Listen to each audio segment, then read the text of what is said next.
Nama lengkap saya, Maria Fatima Nardimu, biasa dipanggil Maya. Saya dari Program Studi Pendidikan Ekonomi semester 6 dengan NIM 8720323014. Kita masuk pada poin yang pertama, ialah pengertian WTO.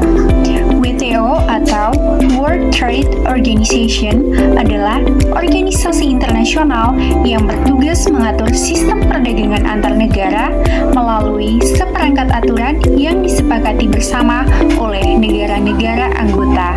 WTO berfungsi sebagai forum untuk melakukan negosiasi perdagangan, menyelesaikan sengketa perdagangan, dan mengawasi pelaksanaan berbagai perjanjian perdagangan internasional. Mengapa WTO dibentuk?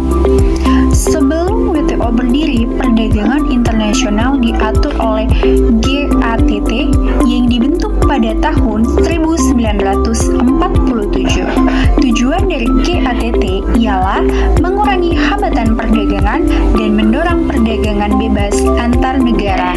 Saat ini, WTO memiliki lebih dari 160 anggota yang menguasai sebagian besar perdagangan dunia. Secara sederhana, WTO dapat disebut sebagai penjaga aturan permainan perdagangan dunia agar perdagangan dapat berlangsung secara adil, transparan, dan tidak diskriminatif. Namun, dalam perkembangannya, GTA mengalami berbagai kelemahan. Yang pertama, status kelembagaan lemah. GATT hanya berupa perjanjian internasional, bukan organisasi resmi. Yang kedua, cakupan terbatas. GATT hanya berfokus pada perdagangan barang dan belum mengatur perdagangan jasa maupun hak kekayaan intelektual. Yang ketiga, penyelesaian sengketa kurang efektif. Keputusan sering sulit dilaksanakan karena tidak memiliki mekanisme perangkat yang kuat. Yang keempat, perdagangan dunia semakin kompleks. Globalisasi menimbulkan isu baru seperti investasi asing, teknologi, hak cipta, dan paten. Karena itu, negara-negara peserta melakukan negosiasi yang besar. Hasil negosiasi tersebut adalah pembentukan WTO yang mulai beroperasi pada 1 Januari 1995 dengan kantor yang berpusat di Geneva, Switzerland. Kita masuk pada poin yang kedua, ialah tujuan WTO. Tujuan umum dari WTO ialah menciptakan sistem perdagangan internasional yang lebih terbuka, adil, dan dapat diprediksi. Berikut adalah tujuan-tujuan dari WTO. Yang pertama ialah meningkatkan standar hidup masyarakat. Jadi, perdagangan internasional ini dapat mendorong pertumbuhan ekonomi, peningkatan pendapatan nasional, dan penciptaan lapangan kerja. Dengan meningkatnya aktivitas perdagangan, kesejahteraan masyarakat diharapkan ikut meningkat. Tujuan yang kedua ialah meningkatkan produksi dan perdagangan dunia. WTO berusaha mengurangi hambatan perdagangan sehingga arus barang dan jasa menjadi lebih lancar. Tujuan yang ketiga ialah mengoptimalkan pemanfaatan sumber daya dunia. Setiap negara memiliki keunggulan yang berbeda.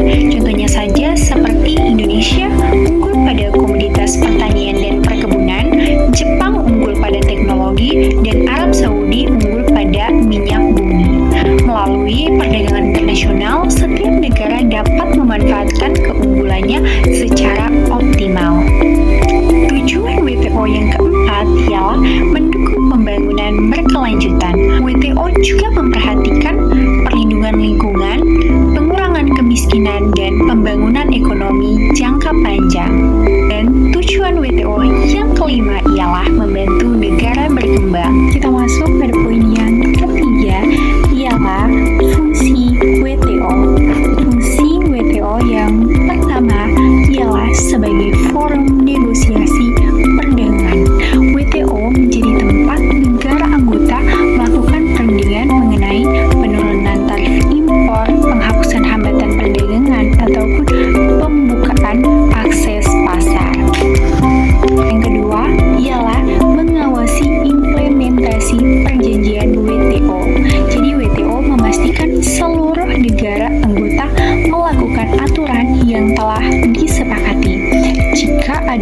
yang melanggar, WTO dapat mengambil tindakan sesuai dengan prosedur. Fungsi yang ketiga ialah menyelesaikan sengketa perdagangan. Perselisihan sering terjadi ketika suatu negara merasa dirugikan oleh kebijakan negara lain. Jadi WTO menyediakan mekanisme hukum yang dapat menyelesaikan konflik tersebut. Fungsi yang keempat ialah meninjau kebijakan perdagangan anggota. Jadi WTO secara berkala melakukan evaluasi terhadap kebijakan perdagangan negara anggota. Tujuannya agar meningkatkan transparansi dan mencegah diskriminasi perdagangan. Fungsi yang kelima ialah bekerja sama dengan organisasi internasional lain. Kita masuk pada poin yang keempat, ialah prinsip-prinsip dasar WTO yang terdiri atas yang pertama ialah Most Favored Nation atau MFN. Prinsip ini dinyatakan bahwa perilaku istimewa yang diberikan kepada satu negara anggota harus diberikan kepada seluruh anggota WTO. Hanya saja, seperti jika Indonesia memberikan tarif impor 5% untuk produk dari Korea Selatan, maka negara anggota WTO yang lainnya juga berhak memperoleh perilaku yang sama. Tujuannya agar mencegah diskriminasi dan menjamin kesetaraan perdagangan.